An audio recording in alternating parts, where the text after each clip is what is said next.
Okay, a question that I get from a ton of you is, where do I start if I want to start a podcast? And I love when answers are simpler than we expect them to be. So I want to tell you about a resource that's changed the game for us with our podcast, and that is Spotify for Podcasters. If you want to start your own podcast, Spotify has a platform that makes it so easy. You upload your episodes and then Spotify actually distributes it everywhere onto all platforms and even helps you earn money so that it can be profitable for you and a blessing for you, your family, your people.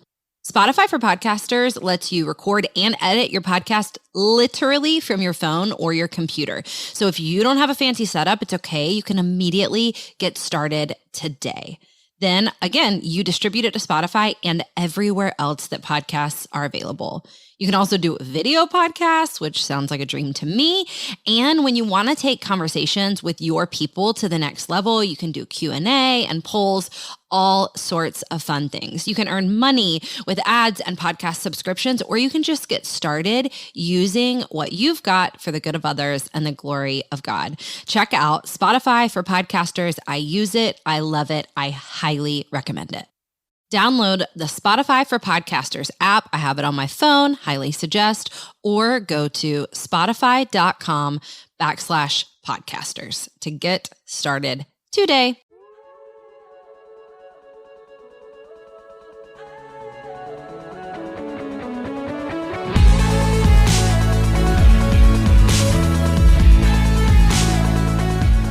Hey friends, you're listening to the Go and Tell Gals podcast, and I'm your host, Jess Conlon. In most of our episodes, we'll have a guest, a woman who is running on mission right where she's at. We pray this podcast leaves you encouraged and spurred on to go and tell the good news. Gals, we have such a gift with today's episode and interview. We have the incredibly wise, the incredibly lovely Lysa TerKeurst, and we've been reading It's Not Supposed to Be This Way for our book club this month. This is my second time around reading it. I cannot get enough of it. Lysa, thank you so much for making time to talk with us. You are so welcome. I consider it such an honor. I'm a big fan of your work, so this is really fun for me. Listen, I don't even know what to say about that. I would like to contest that I may be the biggest Lysa TerKeurst fan there is. I know that I've read a good portion of your 20-something books. I think it's in the 20s, right? Yes. Yes, You're so which sweet. I'm going to talk about that later, but I'm just really thankful for you, and I am very, very, very thankful for this book. Well, thank you. That is so kind. So at this point in the month, when this episode comes out, our gals will have been reading the book. A lot of them, I assume, will have finished it. They've submitted a few questions that they want to ask you about, and I want to ask a few questions that I've had after reading it as well. But here's where I want to start. I want to ask a question that I'm always interested in as an author, but also just reading this book. What does it look like the day you sit down to start writing It's Not Supposed to Be This Way? That's such a good question. And I wish I could have some big, stellar, impressive answer like, well, first the marching band goes through my front yard celebrating this big endeavor I've got to do. Then the confetti falls from the ceiling. So, the beginning of a book for me really aren't that epic, but they are really important. And so I actually spend about 6 months before putting my hands to the keyboard. Instead of writing, I spend about 6 months listening. And what I mean by that is I have a general idea of the topic that I want to cover, but I don't want to make the assumption that I know all of the answers, because most of the time my topics come from either problems that I'm having or questions that I'm asking, and where my problems and questions intersect a good portion of my audience's problems and questions, then I know the possibility for a message is right there. And if the message seems like it has enough potential for 50 to 60,000 words, then I know it's not just an article or a blog post or a podcast that actually has the potential to become a book. But what listening to the audience does for me is it expands my vocabulary of how I talk about this. It also allows me the opportunity to listen to the skepticism from other people, which is really important. What I know that one of the biggest obstacles I have to help my reader overcome is assuring them that I've thought through their skepticism even more than they have. So building up my vocabulary, feeling the skepticism or understanding the skepticism of readers, and then also looking for fresh insights that expand the theological study that I want to implement into this book, because I'm very, very committed that my writing will not be tired and typical or full of cliche Christian answers. I really want to offer to my reader the fact that I will address this in a way that doesn't just preach well, but actually lives well. And so, when I first start working on a book, I don't actually start writing. I listen, and I do that through posting social media, comment, and then reading the comments. I'll leak information out in my messages and watch the audience that I'm speaking to react. I'll present it to my staff. I'll do focus groups. Focus groups are really important to me. I probably do 8 different brainstorm sessions with different groups of people that give me the opportunity to really listen. I actually just did one this morning with a portion of my staff for the next book that I'm working on. Wow. I love that. That was so generous to share with us. Thank you so much. One thing I want to capture in there is that listening process. It must be such a fear fighter and a choice of faith, which other people may not know this, but I find this thing rise up in, first of all, when you have a message or when you have an idea, so many women immediately do not want to hear anything skeptical about it. They do not want anyone to poke holes in their potential very good idea. So it's just, that seems like such a beautiful faith step to say, like, let me see all sides of this. And also, as an author, to say, I trust that God has given me this particular message enough, maybe that he might be giving me this message for a book, that I don't feel some need to immediately jot it down and put my name to it and get it out. Both of those things to me show so much faith and patience and trust in God and his message that obviously comes through so well in your work. Well, thank you. Yeah, I guess my thought process behind that is I would rather have people poke holes in it on the front end when I still have time to fix it, rather than in the Amazon comments on the back end. Right. I can't possibly think through their skepticism or address their skepticism if I'm not aware of what it is. So that's what helps me with that. And so, it does feel scary sometimes to bring, a precious idea in its infancy before people and allow them to poke holes in it. But for me, there's such a safety factor in that I've learned to welcome it. Yeah. I love that. Okay. So I'm going to summarize what It's Not Supposed to Be This Way has meant for me. So I'm not using any of the very good, Amazon language. But to me, it is an incredible book on what to do about the problem of pain, what to do with pain.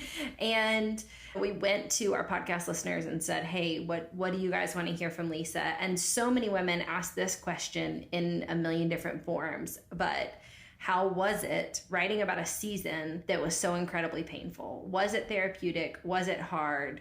Was it life-giving? That's such a good question. So honestly, it was all three, Yeah. Was it hard? Yes. Obviously, when you write about hard things, it causes you to feel exposed, and being exposed is hard, But I also know for me, it is a lot easier for me to write in my friendship voice when I'm connecting with people over painful situations rather than natural strengths that I have. Yeah. Because for me, when I'm writing, I know that everybody can identify with the failures that I've experienced in life or my places of struggle. Very few people can identify with my successes. So I have kind of a systematic approach of how to do this so that I don't just stay in the pain, but that I really carry people forward. And so when I start in the pain, that's hard. But then as I go through the process, it actually becomes therapeutic. And I really don't imagine a crowd of people reading my book. I just imagine one person. And so I'm always speaking to just one person.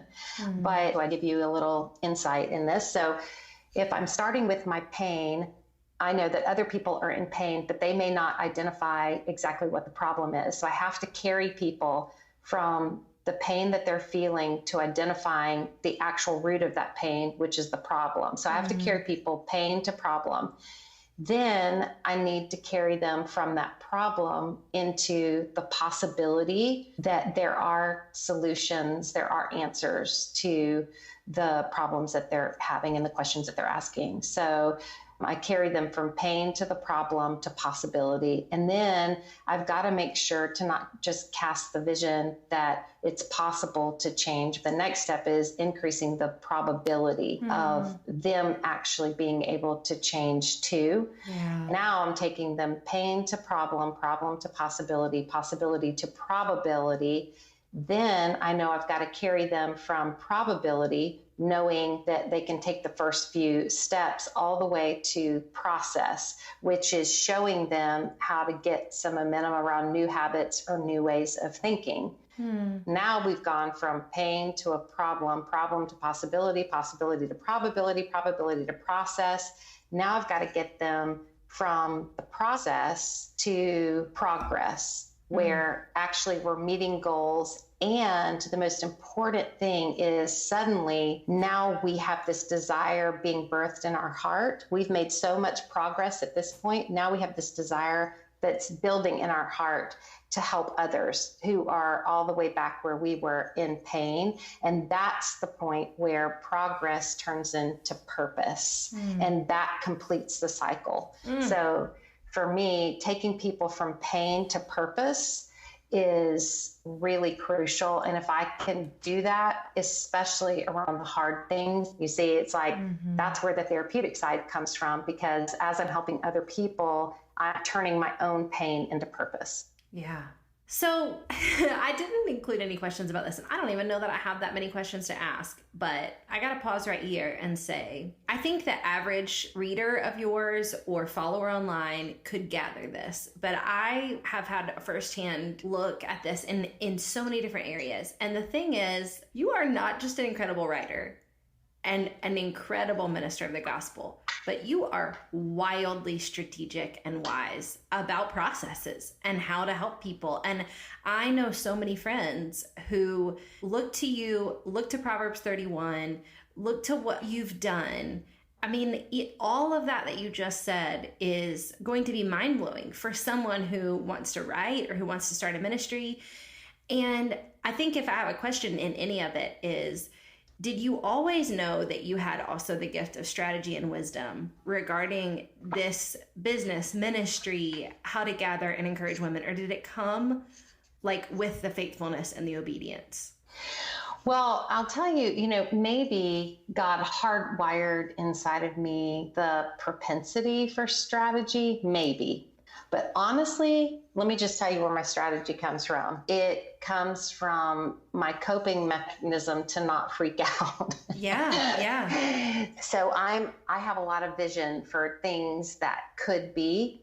The problem is that I love to jump into my vision, and I think all things are possible, but very quickly I start to freak out that I've jumped into this vision. Yeah. And, there's this really tense moment that a visionary has when a lot of people are looking at you, and all of a sudden you realize, I got so excited about this vision, but now I don't really know how to realistically make it happen. Sure. So I don't know if God hardwired me and gave me a propensity for strategy, or if I'm just disorganized enough to realize strategy will save me in moments where I've jumped in too quickly. So I don't know the answer to that question, Jess. I'm just saying I don't want to make you think like, man, Lysa wakes up and just has this perfect plan for her life, because, I don't. I wake up and I'm like, oh, shoot. Like at the present moment, I can't even find my computer. So, I'm using my daughter's computer so we can get through this interview. But, that's what I'm saying. That's kind of the reality of my life. Like I have little piles of paper here and there and everywhere. So I don't want to give people this impression that I've like got it all together. Maybe part of my strategy is that it all together. So I've learned how to think quickly on my feet and develop processes to save me, Yeah. But I do know whether I'm leading people through the message of a book or whether I am leading my staff at Proverbs 31 Ministries, or whether I'm leading an audience through a message that I'm speaking, that there are certain strategic things that you have to do in order to keep people engaged. And, one of the most important things is people don't really care about your book or your product unless they know that it is going to help them. So I know, for example, when people ask me, what is your book about? I know they're really not asking for a description of my book. What they're trying to figure out is what's in it for me. Yeah. And so if I can always remember to fight for my reader on the front end, they'll fight for me on the back end, because they will know that I'm leading them somewhere. I'm not just entertaining them with good writing, but that I really am giving them something that's so valuable that they can have confidence that it will make a difference in their life. It'll be worth the money that they invested in the book, but even more than that, it'll be worth the time that they took to read the book. And because I'm writing about very vulnerable subjects, I have to be vulnerable myself. So, that's not a strategic decision. That's really a heart decision. The strategy is, how do we get from the point of just being vulnerable with one another all the way to really producing steps for people to take that are not illogical leaps, but rather step by step leading them from this point to this point. And I also give myself permission in any message. I mean, part of my, strategy, if you want to call it that, part of it is when people enter into a book, they're not actually looking for the ultimate solution to their problems or the ultimate answer to their question. They're looking to take the next steps, which helps create momentum in their life in a positive direction. And if we can just create a little momentum of them moving forward, then I believe the Holy Spirit takes over and carries them into places like the next steps after my book finishes. And that's really beautiful, because sometimes people come up to me and they'll say, I read it's not supposed to be this way, and I love the part where you talked about this, this, and this. And I'll think to myself, well, that wasn't actually in the book. But then I kind of smile, because I know I helped them take a few steps in that direction, but then the Holy Spirit spoke to them. Yeah, that's so good. Well, one question that we did get from a lot of people online, which I think may tie into this question a little bit to what we just talked about, is, do you care about the Enneagram, and do you know what you are? Because I am curious, in light of the wisdom and the planning and the strategy, where that comes in. Good question. So I know some Christians are freaked out over the Enneagram. And, my pastor taught me a long time ago, eat the fish and leave the bones. In other words, if you engage with something, take what's helpful. And, you don't have to eat the entire meal. It's like, you can pick and choose what's helpful, and then what's not, you just let it go. So that's kind of my approach to the Enneagram. But I actually have found a lot of insight in understanding the 9 numbers of the Enneagram. And at first, when I first started reading about this and took like a quick little online test, I thought I was a 1. But then the more I read about it, and my oldest daughter, who works as my executive assistant, she is a pure 1. And when I started looking at the differences between me and her, I recognized that I must be somewhere on that linear, or if you look at the Enneagram, all 9 numbers and the different connections, I must be somewhere close to a 1, but I'm not a 1. And so I continue. So it took me quite a while to figure out what I am. But where I've landed is that I'm a 9, so I'm a peacemaker, but I have a very strong wing 8. And sometimes my family is convinced that I'm really an 8 wing 9. But because my core motivation is peace, my core motivation really isn't confrontation. I think I'm a 9, but I have so much 8 in me that a lot of times my 8 will get me in trouble, and then it takes me quite a long time. My 9 has to chase behind my 8 and clean up a lot. I understand that. I am an 8 wing 7. A lot of people, if you ask a lot of people, they will not believe I'm an 8 at all.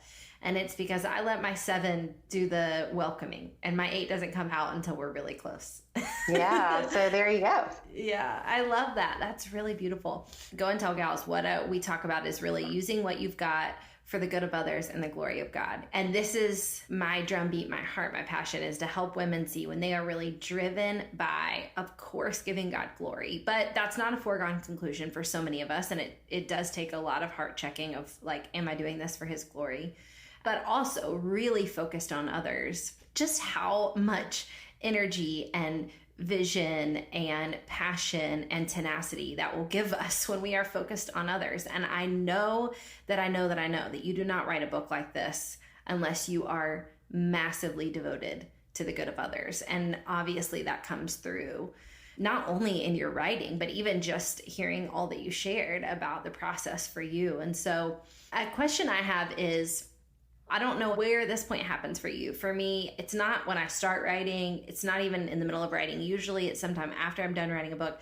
There may be a flash of a moment where if I'm really feeling free and safe, I may be able to find another human or to find a journal and just write down my dreamiest dream prayer for this book. And usually it's something like, I pray God would use this book to change the language of our generation, or I pray God would use it to do, I don't know, blank. And so I'm wondering what would have been the best case scenario, and what still is, because God is still doing such a work in and through this book and will, I know, for decades.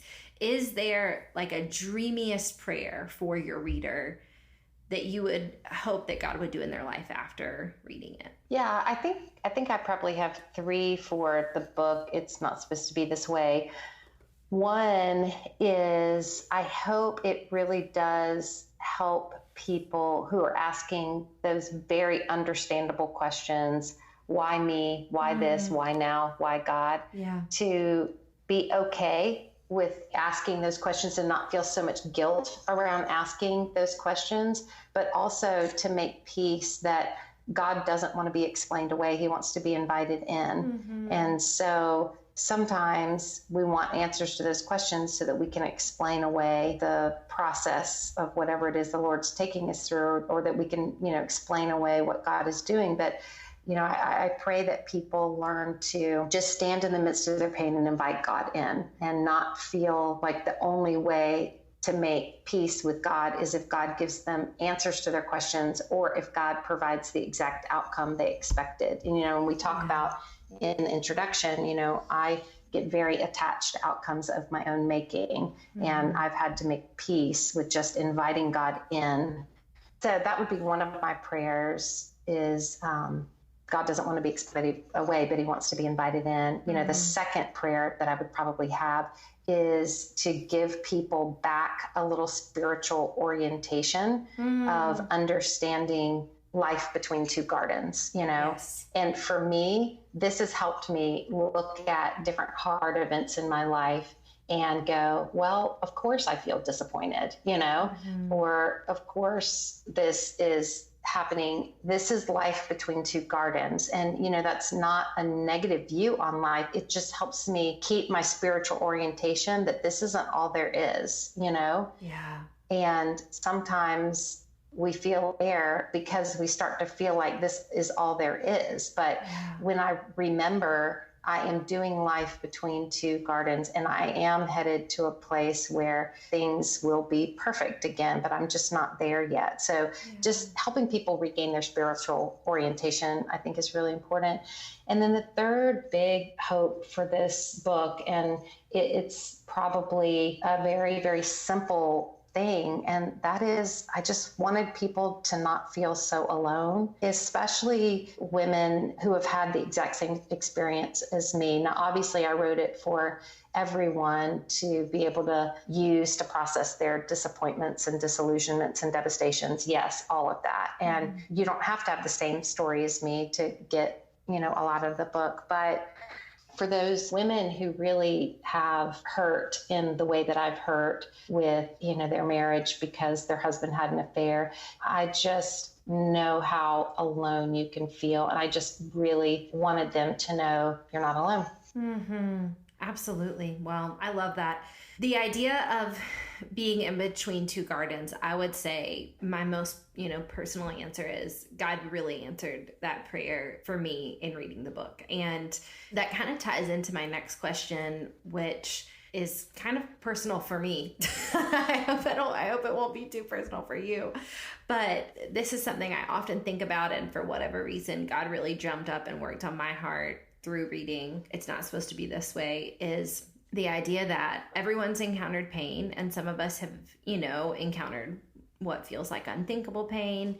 And I have noticed that in times of pain, God really is near, and I sense his presence. And I can even almost look back on seasons of pain with fondness now, just because I know this is where it gets good. This is where his strength is displayed in my weakness. That was a beautiful moment. Where I tend to struggle is after pain, I have an intense fear of ever going through any other pain. So this manifests itself in my life. My husband says it all the time. He's like, you're fine if you stub your toe, but you never want to stub your toe again for the rest of your life. And I was like, definitely. I definitely feel that way. And I'm curious on this end of writing it. And that's where I'll say, like, the idea of being in between two gardens really helped me understand that I was not actively hoping for heaven. And that's part of why I was so fearful of any future pain, because I was thinking this is as good as it gets. And so if I can get through this pain and experience God, I'll be okay, but I just don't want to do that again. But I'm just curious to hear you talk about that. And personally, in the season you're in, do you feel like I just perceive that a lot of people feel very strong after making it through pain and are like, I can do anything now. Do you ever just wake up some morning and think, like, if I ever have another stomach ache, I think if I were you, I would think, if I ever have another stomach ache, I'm out. Like, I've been through it. My actual whole stomach broke. Like, no more stomach aches for me. I'm done. I'm curious, do you feel strong, or do you feel fearful of future pain? Pain is a tricky thing, because yes, we unpacked for you earlier how walking through the process of pain can lead us to a greater purpose being revealed in our life. So, there's a fear factor around pain that I think is very normal. And I'm just as resistant to pain today as I ever have been. And I think the thing that's changed for me is I'm able to more quickly give myself perspective when the pain does come. So I cannot tell you, I'm like raising my hand saying, give me more pain. The secret for me is I can find perspective. When the pain does come, there's less confusion now, and there's more. I have a greater ability to give myself perspective a lot quicker.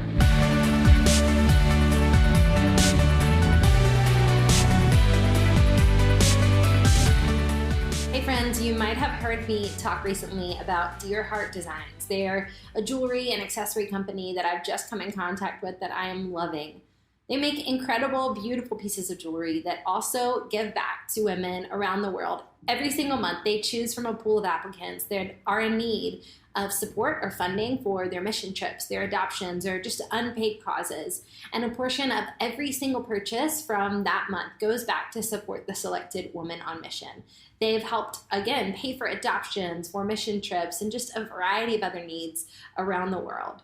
I love their passion for creating handcrafted, intentionally designed jewelry that equips women to spread the love of Jesus around the world. And I also love that they're giving you guys a discount code. You can use the code JESS15 to get 15% off your first order from dearheartdesigns.com.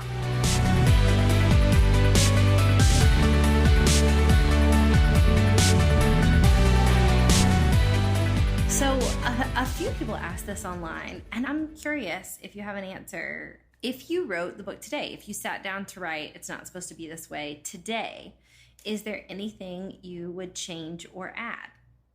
Oh, that's such a good question. So because Art and I are back together, I probably would have been tempted to write a little bit more about the process of getting back together. Yeah. But, I'm kind of thankful that the book ends where it ends because I very much want people to understand that redemption with God is always possible, even if reconciliation with some of those relationships that have hurt us, even if reconciliation never happens. And I think a lot of us tie our hope for redemption with reconciliation of, that friendship or that marriage or, whatever.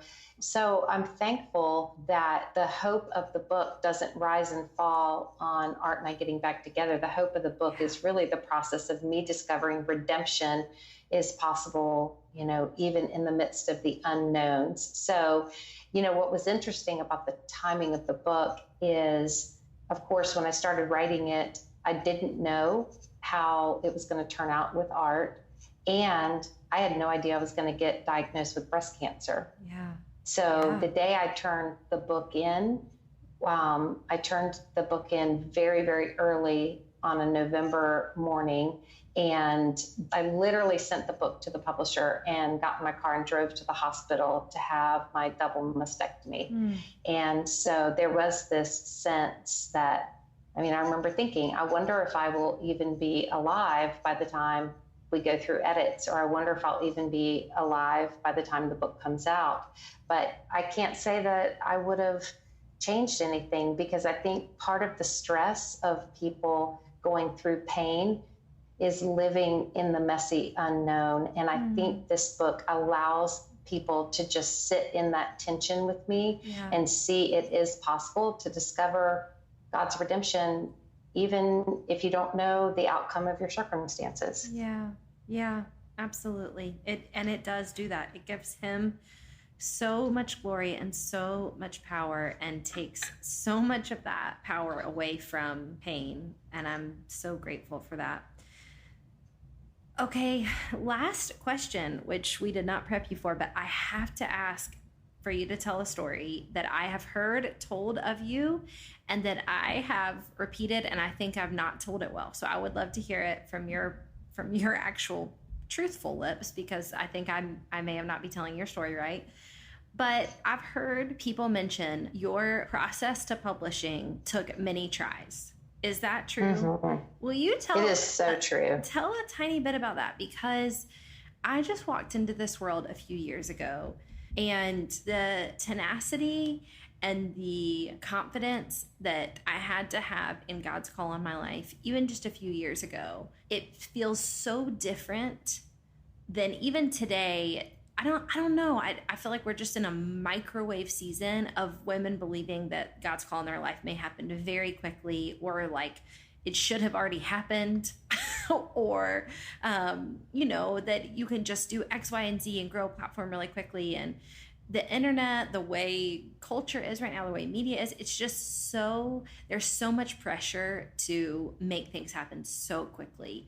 And from what I've heard told of your story, there was just such a belief in God's call, and maybe not in yourself or your own power or ability, but just in what you knew he was asking you to do. So yeah, I'd love to hear that. Sure. So in my 20s, when I started with Proverbs 31 Ministries, I was very young, and my oldest daughter was in an infant carrier. So she turned 25 this year. So I've been at this for a very long time. And at first, when I first started ministry, I remember thinking, I don't want to say anything or write anything. Like, I never want to speak or write. I just want to do the behind the scenes marketing stuff because I like that. And I liked doing behind the scenes stuff. So that was kind of my big plan. But God really started to get a hold of my heart, and people started asking me to speak and to write. And so I can't say that I had the desire to write a book right when I first started, but I will say when I was young, I remember one time my dad brought home a typewriter because his law office was switching to computers. Mm-hmm. And when he brought this typewriter home, I asked him if I could have it. And I remember putting it on my bed and laying my fingers on it and thinking, I don't know enough words to write a whole book yet, but one day I want to do that. And so I do have that memory early on, but then as I got into my 20s, I was like, no, I never want to write or speak or anything like that. But after several years of ministry, I did develop the desire to write a book. And so I put together a book proposal, and I went to this conference. And at that time, every summer there was this conference. Originally it was called CBA, Christian Booksellers Association. Then it changed to the ICRS conference. But anyhow, I went, and I had my little purple Office Max binder with my little book proposal in it. And I kind of naively thought, okay, who wants to publish my book? And I made appointments with all these publishers. And I think I met with like 15 publishers and got 15 rejections. And it was very, very painful. And so I thought, well, obviously I have heard God wrong. And so I decided I did not want to pursue publishing. Yeah. And I went home and I put my book proposal in a file and closed that drawer and just kind of flippantly said, okay, God, if you ever want me to write a book, you're going to have to bring the opportunity to me. So I did not continue to try to pursue a book deal. But what I did do is I kept writing. And about 2 years later, there was a little newsletter that Larry Burkett, he was a financial advisor. Mm-hmm. There was this little newsletter called Money Matters that Larry Burkett put out. And they contacted me and asked me if I would write an article for them for their column around the home. And I agreed to do it. The problem was I procrastinated and I forgot about the article. And then the day the article was due, my sister had come in town with her kids, and we were planning to go do fun things with our kids. And all of a sudden I remembered about this article I had to write. So I very quickly wrote the worst article of my entire life and submitted it. And they printed it in that column called Around the Home. And when the Money Matters newsletter came out, the vice president of Moody, who published Larry Burkett, he read the article, liked it, and got in contact with me and offered me a book contract based on the worst article I'd ever written. My gosh. And the article was called Living Life on Purpose, and that was the title of my very first book. So I will say, don't go read that book. I think it's still in print, but I wish it wasn't. I love that. I think that is really, really beautiful. I'm so glad that you went on to publish so many incredible books. Is it 24, 26? Yeah, it's something like that. I think it's 24, but honestly, I don't know. Do you have a favorite? Because I'm strategic, but I'm not organized. Remember that about me. I love it. Do you have a favorite of the 24? Well, I love it when people ask that, because that's kind of like asking which one of my children is my favorite. I have 5 kids. And so usually I'll just say, whichever one is nice to me that day, they get to be my favorite for that day. Probably my standard answer, my favorite book is usually the last one that I wrote, because I'm closest to the working that God has been doing in my life at that point. You know, I'm closest to that message. But then the next book I write becomes hopefully my new favorite, because God's taken me to something new. Yeah, I love that. Lysa, thank you so much. We are so blessed to have gotten to hear a little bit of your heart and the behind the scenes of writing. It's not supposed to be this way. I'm very, very, very thankful for this book and the work God has done in my heart and my life through it. So thank you so much. You're so welcome. What a joy and an honor it is, again, just to be with you. And, you know, I pray that as people read this book, that it really, really will awaken and quicken inside of them the possibility that God really can take the hardest things that we've walked through and show us a pathway of healing, but not just a pathway of healing, but a pathway of new possibility in our life, deeper wisdom, greater maturity, and actually tuck inside our heart a message that truly someone else needs to hear. And so, you know, that would be my prayer for you, Jess, and then my prayer for everyone else that reads the book. Amen. Amen. Thank you so much.